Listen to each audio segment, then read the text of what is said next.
नमस्ते साथियों, कैसे हैं आप लोग। आशा करता हूं कि आप लोग ठीक तरह से होंगे और अपना अध्ययन ठीक तरह से कर रहे होंगे।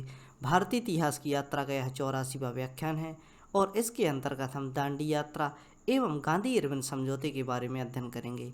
पिछले ही व्याख्यान में हमने भारतीय इतिहास के अंतर्गत सविनय अवज्ञा आंदोलन, महात्मा गांधी का बहुत ही महत्वपूर्ण आंदोलन, उसके बारे में अध्ययन किया। इसी से संबंधित दांडी यात्रा भी आती है जिसमें नमक कानून को तोड़ा गया, जो कि नमक पर ब्रिटिश सरकार के द्वारा कर लिया जा रहा था, उसको समाप्त करने का प्रयास यहाँ पर किया गया।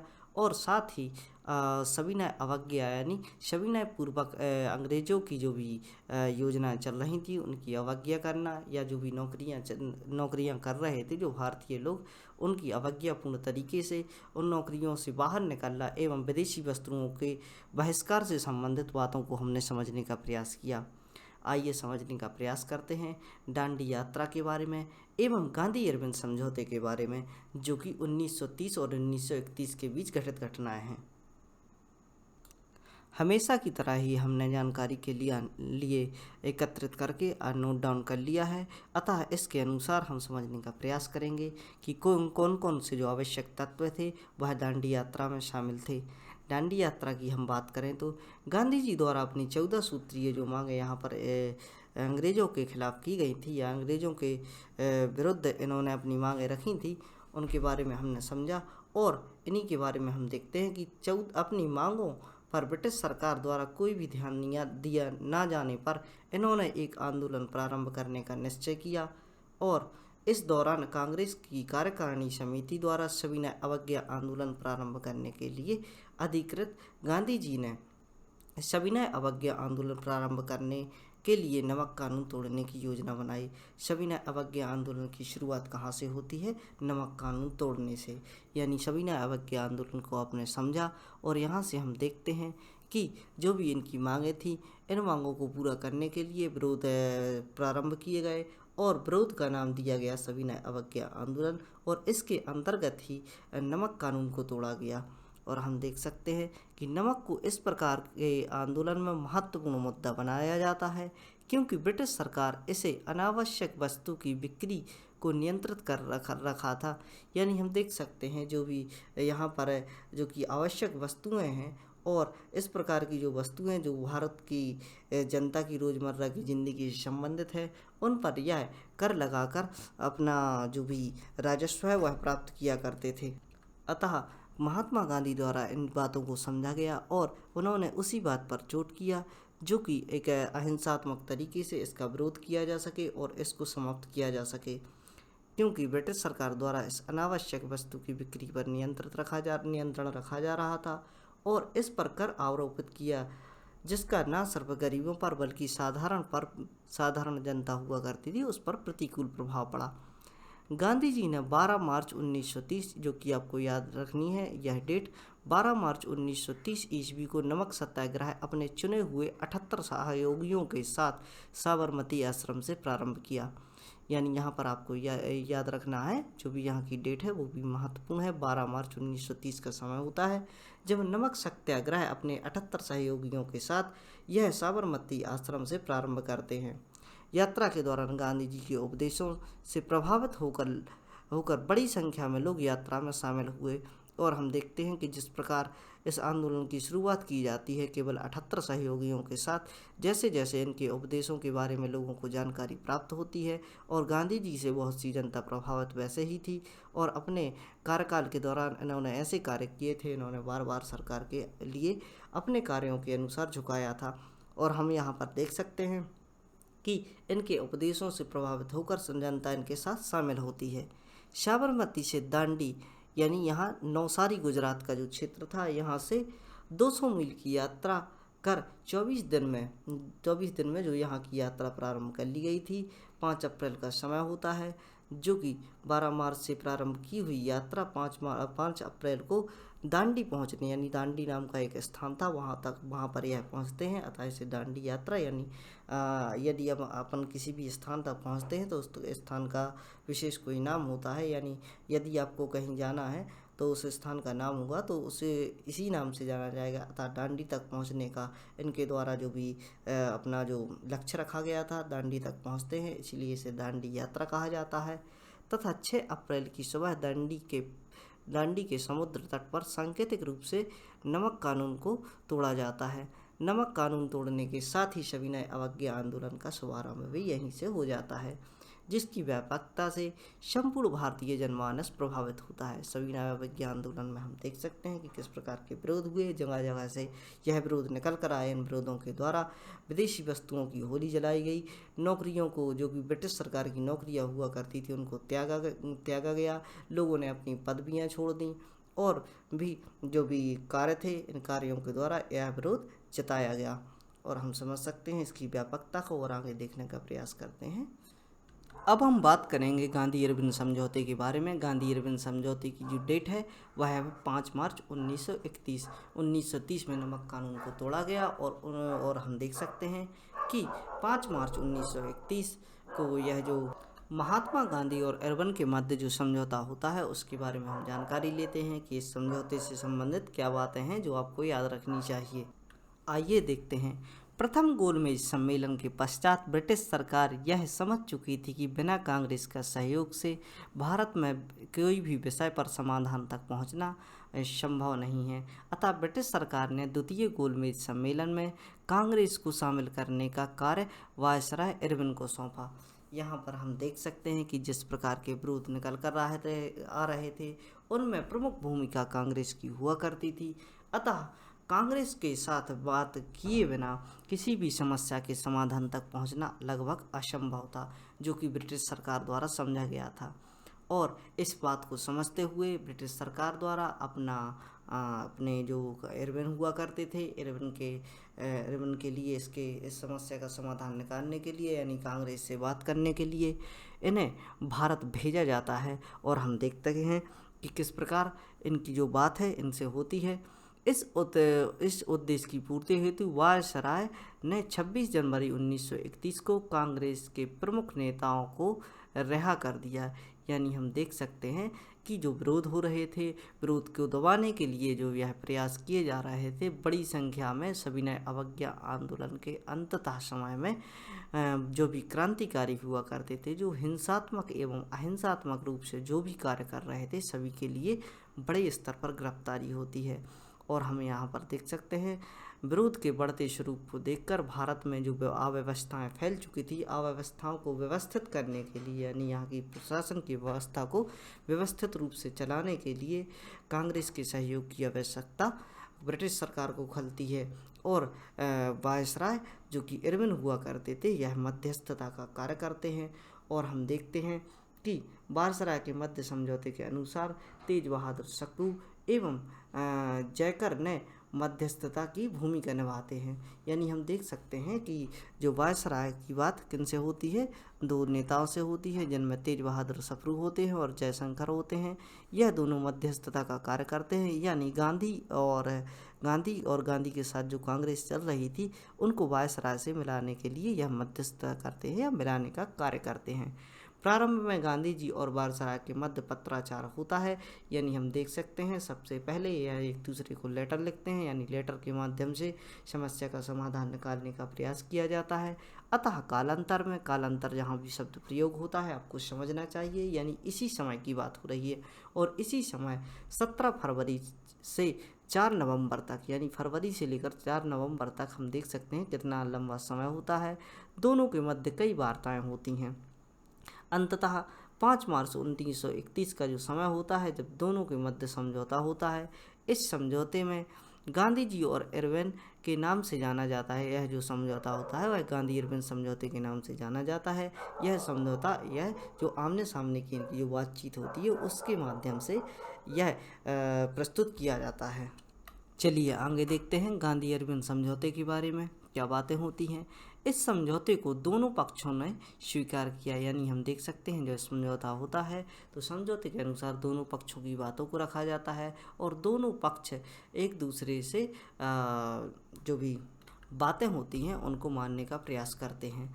जहां ब्रिटिश सरकार ने सभी राजनीतिक मुकदमे तथा सभी अहिंसात्मक आंदोलन चलाने वाले कैदियों को रिहा करने तथा विदेशी वस्तुओं व नशीले पदार्थों की दुकानों के सामने शांतिपूर्ण तरीके से प्रदर्शन करने तथा समुद्र तट के समीप रहने वाले लोगों को बिना नमक कर लेने की अनुमति प्रदान की गई।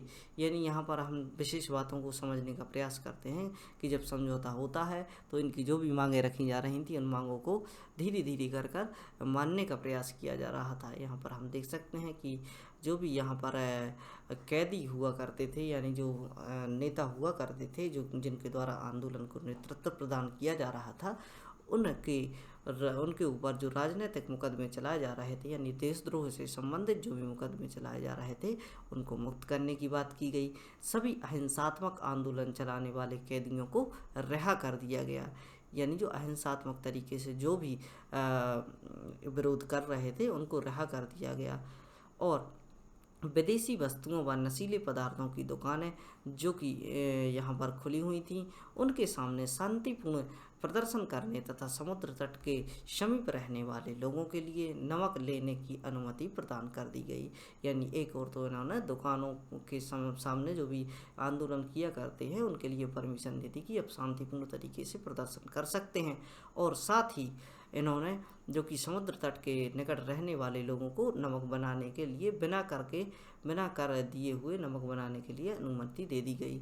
वहीं गांधी जी ने ब्रिटिश सरकार की कई मांगों को स्वीकारा, जिन मांगों में हम समझ सकते हैं जिसे मुख्यतः सविनय अवज्ञा आंदोलन स्थगित करना। जैसे कि ब्रिटिश सरकार के द्वारा सबसे बड़ी बात जो कही जा रही थी, इसमें कहा जा रहा था कि जो भी आप सविनय अवज्ञा आंदोलन चला रहे हैं, जिस प्रकार की गतिविधियां इससे निकल कर आ रही हैं, उनको समाप्त करने की बात ब्रिटिश सरकार के द्वारा रखी जाती है, और इसको मानने का भी प्रयास महात्मा गांधी के द्वारा किया जाता है। सभी प्रकार के बहिष्कार का त्याग, जो बातें उन्होंने की गई हैं, जिस प्रकार के यहाँ इनके द्वारा त्याग किए गए हैं, बहिष्कार किए गए हैं, उनको वापस लिया जाए। पुलिस की बर्बरतापूर्ण कार्रवाई की जांच, यानी पुलिस ने जिस स्थान पर बर्बरतापूर्ण कार्रवाई की है, लोगों पर लाठीचार्ज किए हैं, उनकी जांच की जानी चाहिए।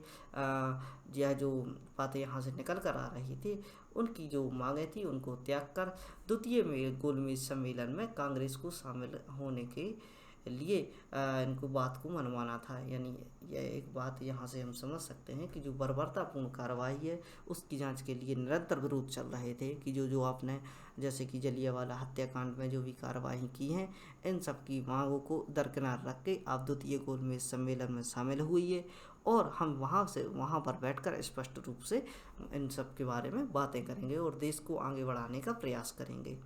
इस समझौते के सभी ने कटु आलोचना की। यानी हम देख सकते हैं कि जब महात्मा गांधी द्वारा समझौते पर साइन किए जाते हैं तो जो भी यहाँ से रिजल्ट निकल कर आना था, जो यहाँ से स्वराज्य की प्राप्ति होनी थी, वह सपना फिर से अधूरा रह जाता है, और इस कारण भारतीयों द्वारा जो भी मेहनत की जाती है उस पर पानी फिर जाता है, और पानी फिरता देख इसकी कटु आलोचना की जाती है, क्योंकि एक बार पुनः ऐसे समय पर आंदोलन को रोक दिया जाता है जब वह शिखर पर था, जब अपने पीक पर था, जब ब्रिटिश सरकार अपने घुटनों पर आ चुकी थी। इस समय पर फिर से जिस प्रकार की असहयोग आंदोलन के लिए बंद कर दिया गया था, उसी प्रकार सविनय अवज्ञा आंदोलन के लिए भी इसी समय पर बंद कर दिया जाता है।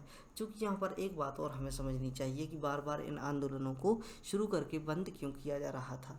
इसमें महात्मा गांधी की जो रणनीति हुआ करती थी कि सरकार के लिए झुकाना और अपनी बातों को धीरे धीरे मनवाना, यानी एक बार वो बात मान जाते हैं तो कुछ समय के बाद यह फिर से एक्टिव हो जाएंगे और आंदोलन के द्वारा कुछ बातों को और मनवा लेंगे।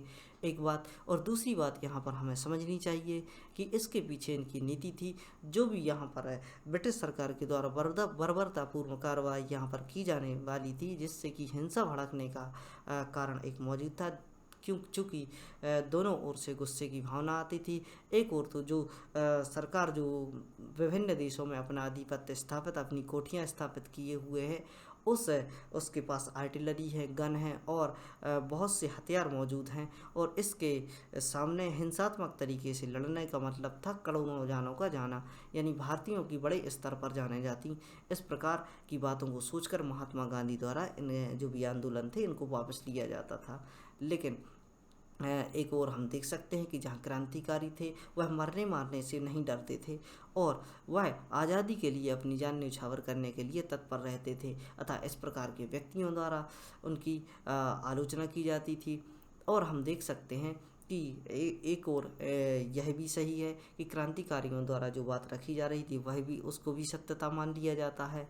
और नैतिक तौर पर सोचे तो महात्मा गांधी के बारे में भी सोचना सही है, चूँकि इनके जो निर्णय थे वह आम जनता के लिए लिए जा रहे थे।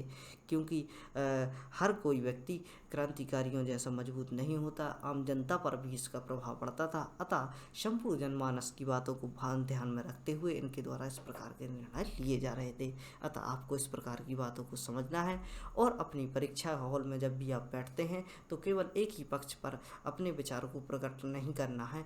यानी आप सीधे तौर पर ना तो क्रांतिकारियों के बारे में कुछ बोल सकते हैं और इसकी भावनाओं से आकर आप ना तो महात्मा गांधी के बारे में आपको लिखना है। आपको एक न्यूट्रल रहकर दोनों प्रकार के पक्षों को रखना है।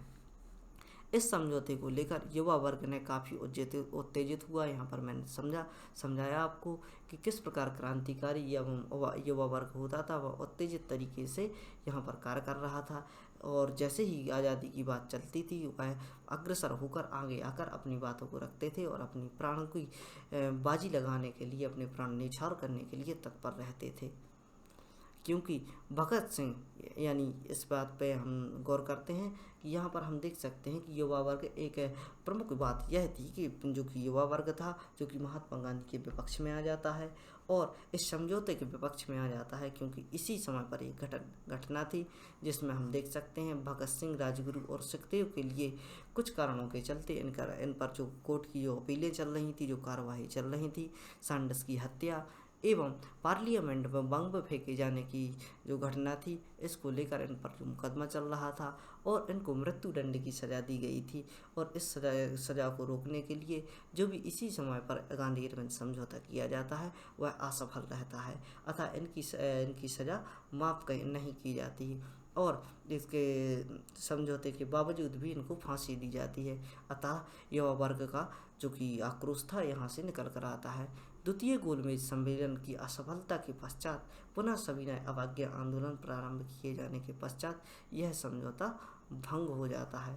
यानी हम देख सकते हैं कि द्वितीय गोलमेज सम्मेलन जिसमें कि इरविन के द्वारा बातें की गई थी कि आप गोलमेज सम्मेलन में जाइए और इनके द्वारा विजिट किया जाता है। जब यह गोलमेज सम्मेलन में जाते हैं तो जो भी इनके द्वारा बातें रखी जाती हैं उनको स्पष्ट रूप से नहीं माना जाता है।